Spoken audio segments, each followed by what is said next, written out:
Halo teman-teman, kemarin kita sudah sama-sama belajar tentang pembagian wilayah yang dilakukan oleh bangsa Jepang di Indonesia, di mana mereka membagi wilayah menjadi 3 bagian ya teman-teman, dari wilayah Sumatera, Jawa Madura, dan juga wilayah Kalimantan serta Sulawesi.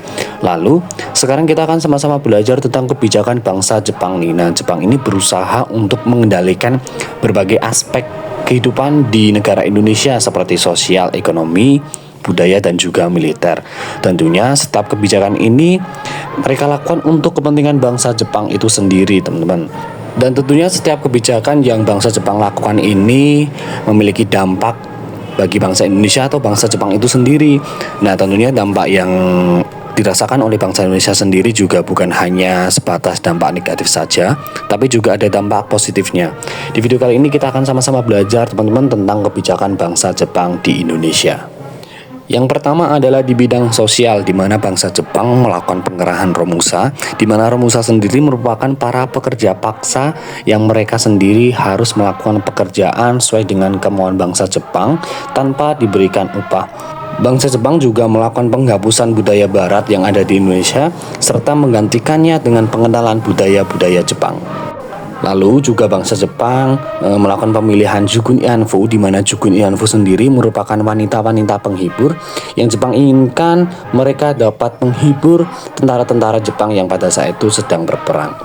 Nah, di akhir kependudukan bangsa Jepang ini sendiri, teman-teman, bangsa Jepang ini juga memperbolehkan pengibaran bendera merah putih sebagai bagian dari propaganda bangsa Jepang untuk mencari simpati dari bangsa Indonesia. Bangsa Jepang juga membagi tingkat pendidikan menjadi 3 tingkat, teman-teman, yang diaplikasikan sampai saat ini oleh bangsa Indonesia, yaitu sekolah dasar, sekolah menengah pertama, dan juga sekolah menengah atas. Lalu di bidang ekonomi, teman-teman, bangsa Jepang ini menerapkan sistem autarki, di mana setiap daerah itu harus mampu memenuhi kebutuhannya sendiri agar tidak berketergantungan dengan daerah lain. Lalu juga para petani ini wajib menyerahkan hasil panen kepada pemerintahan Jepang, serta pengambil alihan aset-aset ekonomi peninggalan dari bangsa Belanda yang akan diambil oleh bangsa Jepang. Dan bangsa Jepang ini, teman-teman, juga melakukan budidaya tanaman jarak untuk keperluan bahan bakar. Lalu dalam aspek seni budaya, bangsa Jepang ini mengenalkan penerapan budaya Jepang, teman-teman. Yang pertama yaitu adalah seikiri, di mana gerakan seikiri ini merupakan gerakan bungkuk 90 derajat ke arah timur laut untuk menghormati kekaisaran Jepang. Karena di wilayah Indonesia itu bangsa Jepang berada di timur laut, teman-teman. Lalu juga seikiri ini dilakukan untuk penghormatan kepada dewa matahari, karena bangsa Jepang pada saat itu juga menyembah matahari. Lalu setiap paginya para siswa yang ada di Indonesia itu diwajibkan untuk menyanyikan lagu kebangsaan Jepang, yaitu Kimigayo.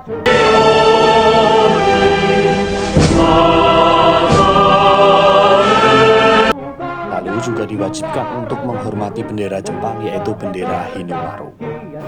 Selanjutnya di dalam bidang militer nih, teman-teman, bangsa Jepang ini melakukan pembentukan organisasi militer, yaitu Heiho dan juga Peta. Mungkin teman-teman belum tahu atau belum bisa membedakan antara Heiho dan juga Peta, di mana Heiho ini, teman-teman, mereka merupakan para militer yang bertugas untuk perang. Jadi mereka bisa keluar dari negara Indonesia untuk membantu Jepang dalam melaksanakan perang.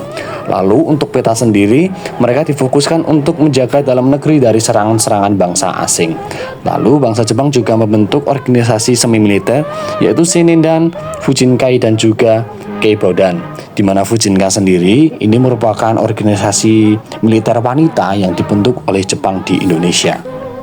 Nah, dari setiap kebijakan yang dilakukan oleh bangsa Jepang dan juga ditetapkan oleh bangsa Jepang di Indonesia tersebut, tentunya akan menimbulkan dampak, entah itu dampak positif atau dampak negatif. Untuk dampak negatif sudah kita tentu tahu bahwa akan ada banyak kesengsaraan, kelaparan, kemiskinan, bahkan kematian bagi para penduduk lokal atau para orang-orang yang akan dirugikan.